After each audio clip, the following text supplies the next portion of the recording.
आज आदर्श आचारसंहितेचे अनुपालन करण्यासाठी जळगाव जिल्ह्याचे SP साहेबांच्या आदेशाने आज संपूर्ण जिल्ह्यामध्ये सकाळी 10 वाजेपासून दुपारी 1 वाजेपर्यंत नाकाबंदी लावलेली आहे। याच्यामध्ये विशेषतः गाड्यांचे सगळ्या थरोली चेकिंग करून त्याच्यामध्ये कुठल्याही प्रकारे कॅश किंवा इतर वस्तूंची वाहतूक केली जाते का याची तपासणी केली जात आहे। आणि आचारसंहितेच्या उल्लंघनाची कुठली केस होते का ते पण पाहिलं जात आहे।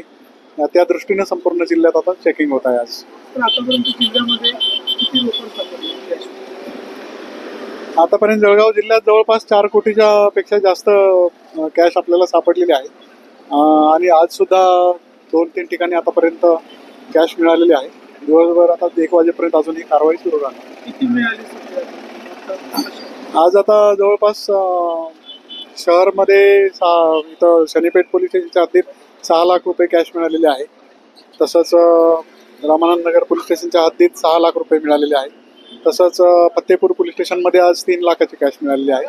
पहाटे नशिराबाद पोलीस स्टेशनच्या हद्दीमध्ये पण जवळपास 32 लाखाचा गुटखा पकडलेला आहे, तो पोलिसांनी पाठलाग करून। अशा प्रकारे कारवाई झालेली आहे।